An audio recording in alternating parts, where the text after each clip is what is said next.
khilaafka siyaasadeed ee ka taagan dalka Lubnaan ayaa sabab u noqday in qaraxii shilka ahaa ee ka dhacay caasimadda Beirut ee waddanka Lubnaan lagu tilmaamo mid abaabulan maadaama uu waddanku siyaasad ahaan uu sii kala fogaanayo qaraxa markii uu dhacay kadib waxaa soo baxay guux siyaasadeed oo dhinacyada siyaasadda dalkaasi isku haya ka imanaya iyadoo qaraxaasi ku geeriyooday nin mas'uul ka ahaa mid ka mid ah kooxaha sida weyn ugu kacsan dowladda uga soo horjeeda xogayana ka ahaa xisbiga lagu magacaabo Kataib Lubnaan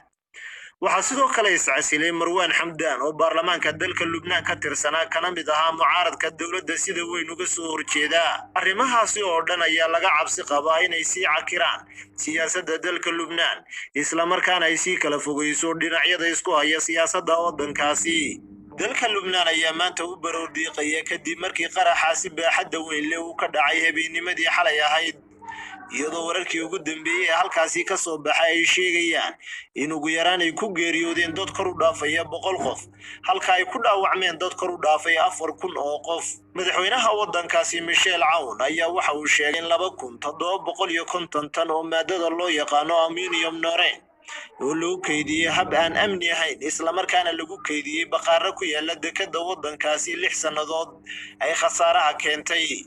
waxa madaxweynuhu ku baaqay in golaha wasiirada ay maanta Arbacaa shir degdeg ah iskugu yimaadaan isagoo sheegay in 2 toddobaad oo xaalad degdeg ah la geliyay waddanka guud ahaan waxaana waddankaasi ka bilaabantay 3 maalmood oo baroordiiqa madaxweyne Aoun ayaa sidoo kale ku dhawaaqay dawladdu ay qoondaysay 100 bilyan oo rodol oo lacagta waddankaasi